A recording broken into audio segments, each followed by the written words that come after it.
మెయ్పొరుళ్ నాయనార్ గురించి ఇప్పుడు తెలుసుకుందాము. తిరుక్కోవలూర్ పట్టణం పురాతన చేది రాజ్యానికి రాజధాని. అజ్ఞాన స్వరూపమైన అంధక రాక్షసుడిని శివుడు ఇక్కడే ఉరితీశాడు. ఈ చేది రాజ్యం చరిత్రలో ఎనలేని కీర్తిని పొందింది. ఎందుకంటే దాని రాజు మెయ్పొరుళ్ నాయనార్ జీవితం సహనానికి మరియు శత్రువులకు కూడా మంచి చేయడానికి ఒక ఉదాహరణగా నిలిచింది.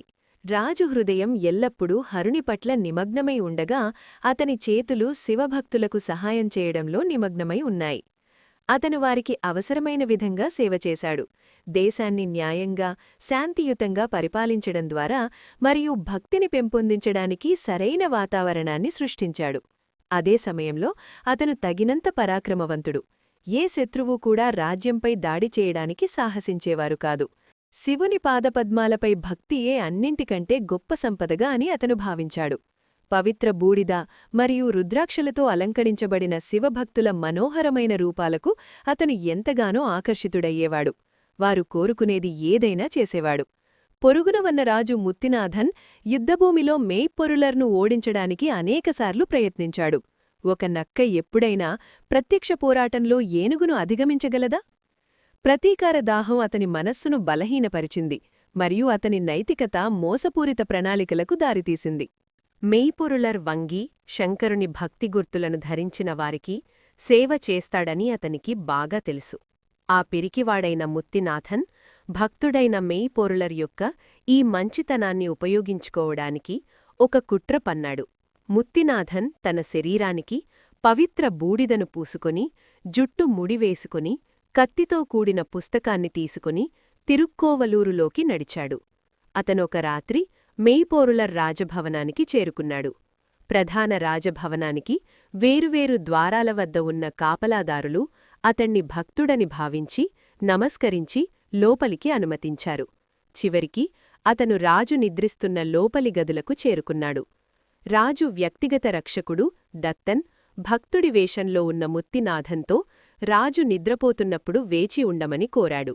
కాని ముత్తినాథన్ హిమాలయాల నుండి చాలా దూరం వచ్చానని రాజును ఇప్పుడే కలవాలని చెప్పాడు. భక్తుడు కావడంతో దత్తన్ అతణ్ణి ఆపలేకపోయాడు. ఈలోగా రాణి రాజును మేల్కొల్పింది. తన ముందు ఒక భక్తుడు ఉన్నాడని రాజు సంతోషించి నమస్కరించాడు. ముత్తినాథన్ రాజుతో ఇలా అన్నాడు: నాకు మన ప్రభువువైన ఈశ్వరుడి ఇచ్చిన అరుదైన ఆగమం ఉంది. దానిని మీకు వివరించడానికి నేనిక్కడికి వచ్చాను. అది మీకు మాత్రమే వివరించాలి. కాబట్టి దయచేసి మీ భార్యను ఈ గదిని వదిలి వెళ్లమని చెప్పండి అనన్నాడు. రాజు తన భార్యను వెళ్లమని కోరాడు. భక్తుడికి తగిన ఆసనం చూపాడు. కూర్చుని హిమాలయ భక్తుడి వేషంలో ముత్తినాథన్ నమస్కరించాడు. దుష్టుడైన ముత్తినాథన్ అవకాశాన్ని చూసి పుస్తకం తెరిచి మెయ్పొరుళర్ను పొడిచాడు. దత్తన్కు ముత్తినాథన్పై మొదట్లోనే సందేహాలున్నప్పటికీ భక్తుడు కదా అని రాజు దగ్గరకు ముత్తినాథన్ను వెళ్లనిచ్చాడు. కాని సందేహం కలిగి గదిలోకి ప్రవేశించి ముత్తినాథన్ను చేసినది చూచి ఆ దుష్టవంచకుణ్ణి చంపటానికి తన కత్తిని ఎత్తాడు. కాని మెయ్పొరుళర్ అతన్ని ఆపి ఇలా అన్నాడు: దత్తన్, అతను శివభక్తుడు. దత్తన్ ఏడుస్తూ రాజును తనకు ఆదేశాలివ్వమని అడిగాడు. తమ రాజ్య సరిహద్దులను దాటే వరకు శివచిహ్నాలైన రుద్రాక్షలు ధరించిన భక్తుడి రూపంలో ఉన్న వంచకుణ్ణి రక్షించమని మెయ్పొరుళర్ దత్తన్ను కోరాడు. విధికి కట్టుబడి ఉన్న దత్తన్ శత్రువును తమ రాజ్య సరిహద్దుకు దాటే వరకు రక్షించి అతన్ని విడిచి తిరిగి రాజుకు నివేదించడానికి వచ్చాడు. మెయ్పొరుళర్ దత్తన్ కోసం వేచియున్నాడు.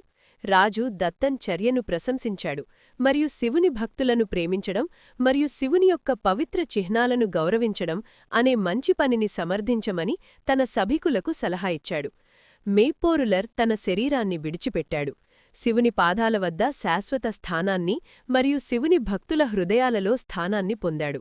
శివుని భక్తుల పవిత్ర చిహ్నాలతో అలంకరించబడినందున తన ప్రాణాలను తీసిన దుష్టుణ్ణి కూడా కాపాడిన మెయ్పొరుళర్ గొప్పతనం మన మనస్సులలో శాశ్వతంగా నిలిచిపోనివ్వండి.